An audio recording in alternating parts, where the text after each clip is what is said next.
आज आपको सुनाएंगे कि ये शुभ दिन आप हमारे लिए कितना महत्वपूर्ण है। यदि परमात्मा ना आते, अपनी प्यारी आत्मा गरीबदास जी को ज्ञान ना सुनाते और अपना प्रत्यक्षदर्शी ना बनाते, तो आज हम कैसे निर्णय करते कि हु इज गॉड, कौन है परमात्मा और उसकी कौन सी भक्ति है सही। तो ऐसा निर्मल ज्ञान गरीबदास जी को परमात्मा देकर गए और उसको सब, क्योंकि ये हमारे अध्यात्म सिलेबस है और सिलेबस को समझने के लिए टीचर की आवश्यकता होती है। अब जैसे एक विद्वान पुरुष ने पुस्तक लिख दी, सिलेबस बना दिया, वो सिलेबस बनाकर वो अपना चला गया, तो उसको समझने के लिए टीचर चाहिए और लिखने वाले लेखक के सतर का हो उसका ज्ञान, तो तभी तो सिलेबस को समझा सकेगा। तो आज तक या तो ये महापुरुष स्वयं थे जिनको भगवान मिले, या परमात्मा ने वो तो ज्ञान था ही है।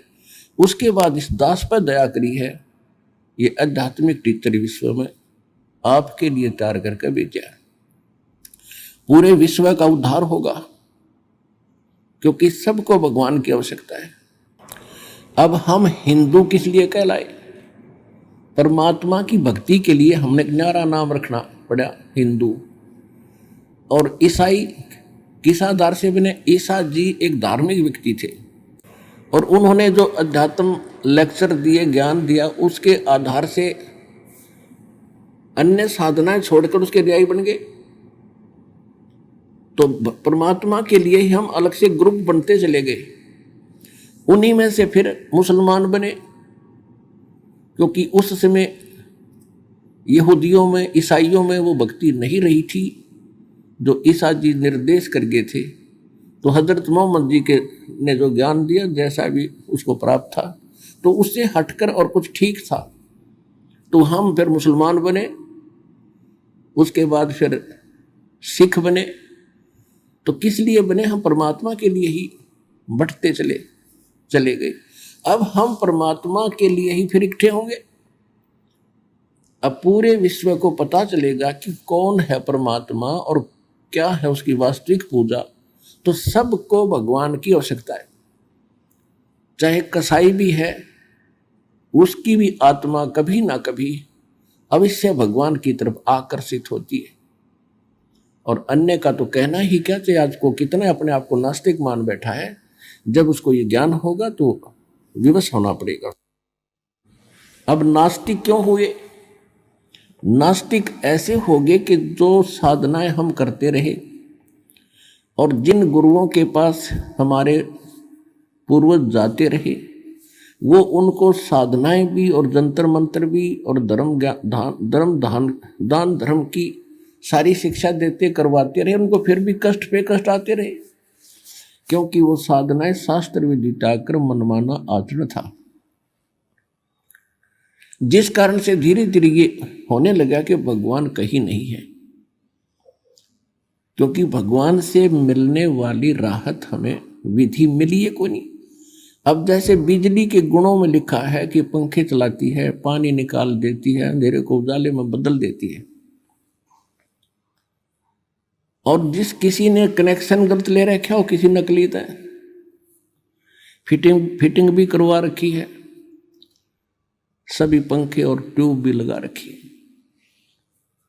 और कनेक्शन दे रखा है, वो पीछे कनेक्टेड नहीं है, जिससे वो पावर हाउस मान के जहां से कनेक्शन ले रखा है उसका आगे कनेक्शन नहीं है, वो नकली पावर हाउस है। उससे कनेक्शन लेकर के वो गुण प्राप्त नहीं किए जा सकते जो बिजली के अंदर हैं। तो जिस कारण से सब ने अपनी फिटिंग फैटिंग पाड़ दी। अब कोई फायदा नहीं है, सब बकवास है।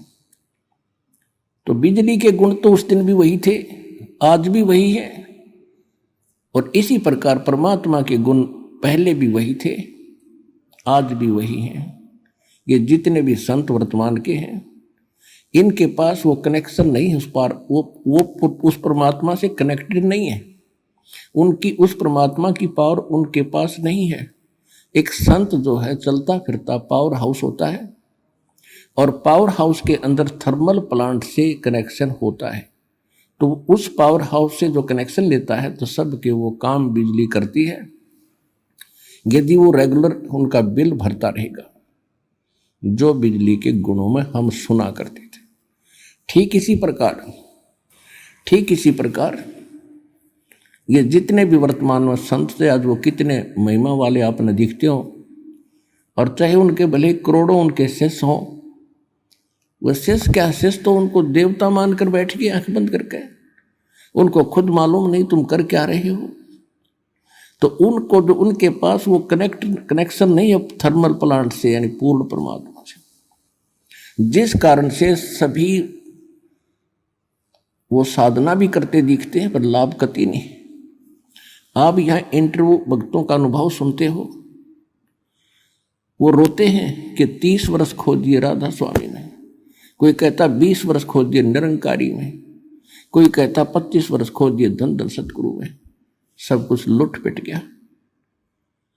अब अकल ठिकाना आई उनकी, फिर योग ज्ञान सुना, और फिर यहाँ आने के बाद उनको क्या क्या लाभ हो रहे हैं।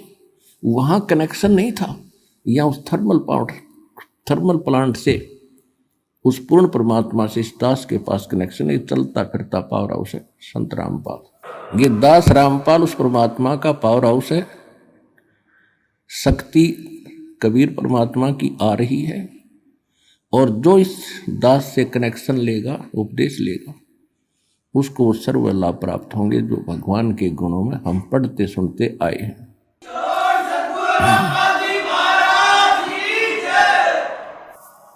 यदि मर्यादा में रहोगे, सच्चे दिल से भक्ति करोगे, तो आजीवन लाभ मिलेगा।